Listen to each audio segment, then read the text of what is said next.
శ్రీవారు వేంచేసిన గర్భాలయానికి ఉన్న తొలి గడప పేరు కులశేఖర పడి. పడి అంటే తమిళంలో గడప అని అర్థం. కులశేఖరుడు కేరళ దేశానికి చెందిన మహారాజు. ఆయన శ్రీవైష్ణవ భక్తాగ్రేసరులైన 12 ఆళ్వారులలో ఒకరు. కులశేఖర ఆళ్వార్ పవిత్ర క్షేత్రమైన వెంకటాచలాన్ని ఉద్దేశించి అత్యంత భక్తి ప్రపత్తులతో 11 పాశురాలను రచించాడు. అందులో ఒకానొక పాశురంలో పడియాయ్ కడందు ఉన్ పవళవాయ్ కాన్బేణి అని ఆర్తిగా ఆర్ద్రంగా ఆశిస్తూ ఒక కోరికను కోరాడు. ఓ వెంకటేశ స్వామి, నీ ముందు రాతి గడపగా పడి ఉండినట్లయితే నీ ముఖారవిందాన్ని నిత్యం చూస్తూ ఉండవచ్చు కదా అని పై పాశురం యొక్క భావం.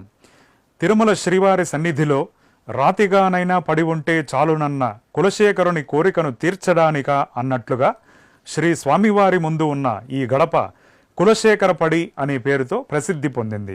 శ్రీవారికి సమస్త కైంకర్యాలన్నింటినీ ఆగమశాస్త్రోక్తంగా నిర్వహించే వైఖానస అర్చకులు భగవద్రామానుజుల వారి పరంపరకు చెందిన శ్రీ పెద్దజీయంగార్ల వారు, శ్రీ చిన్నజీయంగార్ల వారు, ఏకాంగి, అలాగే శ్రీవారి ఆలయానికి చెందిన 5 మంది శ్రీవైష్ణవ ఆచార్య పురుషులు, సన్నిధి పరిచారకులు, వీరు తప్ప అన్యులు ఎవ్వరూ కూడా గర్భాలయ ప్రవేశం చేయకూడదనే నియమం ఉన్నది.